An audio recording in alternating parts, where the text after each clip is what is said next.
Not only the atheist, but the Muslim switch to this question too.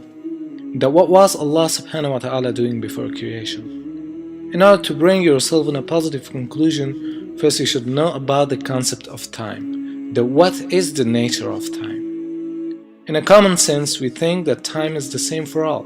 But science says that time is relative, meaning that it differs from one person to another.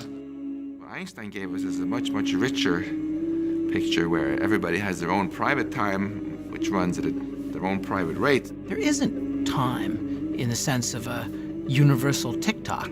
There were times. According to Einstein's theory of relativity, there is a relation between time and space. That guy over there would say that I'm not moving at all.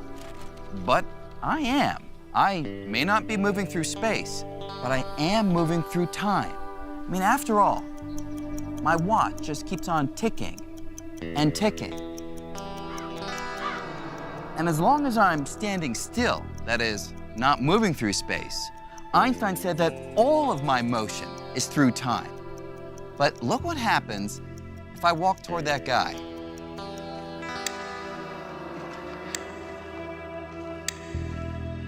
We've exaggerated it, but because I'm now in motion, he'll perceive my watch ticking slower.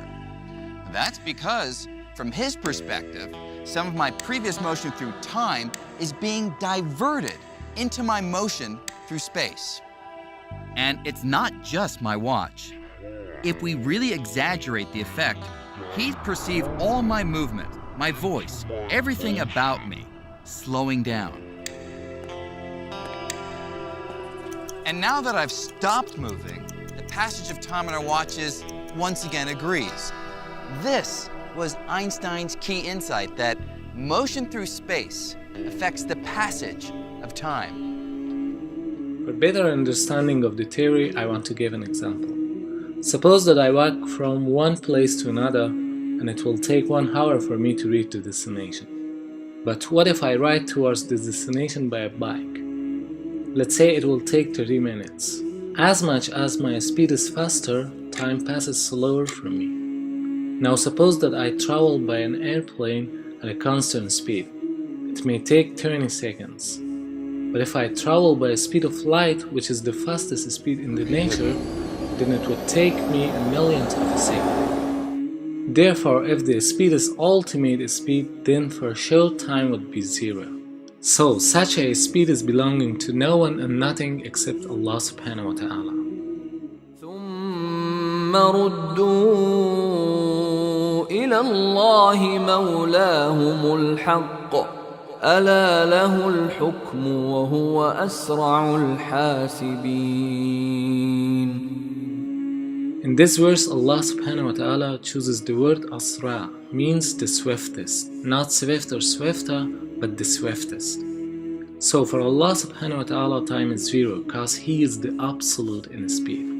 It means time is not passing for Him. Or in other words, time is the creator of Allah subhanahu wa ta'ala, and it is impossible for the creator to be bounded by his creator. It is we who feel the passage of time because we are bounded by time. So the words before, now or after are all concerned with time. And when there is no passage of time for Allah subhanahu wa ta'ala, then there is no before or after for Him. That's why we cannot say what was Allah subhanahu wa ta'ala doing before creation. Remember, it is we that feel the passage of time as a flowing river towards the future, and that is why we have no access to our past and any knowledge of the future. In our day-to-day lives, we experience time as a continuous flow. But it can also be useful to think of time as a series of snapshots or moments. And everything that happens can be thought of as the unfolding of moment after moment after moment.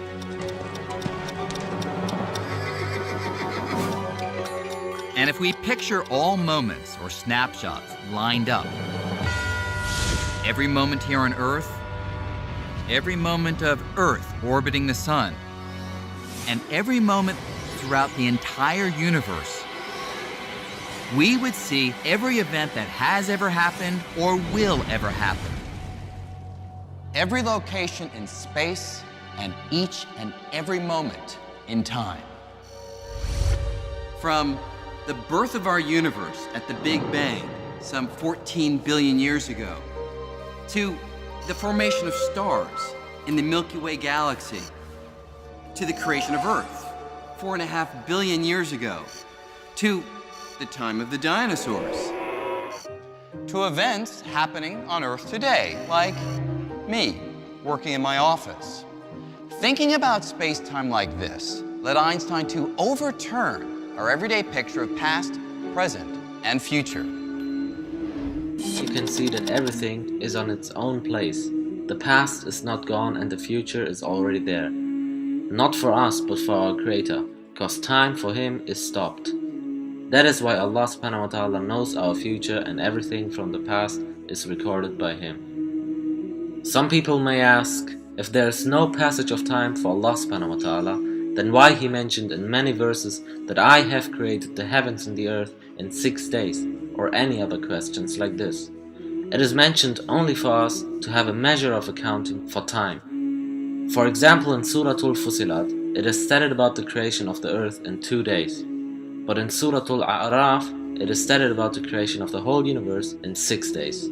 By comparing these two verses, we can easily know that the earth is 3 times younger than the whole universe, because 6 divided by 2 equals 3. And this is what the latest discoveries talks about. The latest discoveries are telling us that the whole universe has begun to exist 13.5 billion years ago, and the earth is created 4.5 billion years ago. 13.5 divided by 4.5 equals 3. Today's science is also telling us that the earth is 3 times younger than the whole universe. Allah subhanahu wa ta'ala knows best.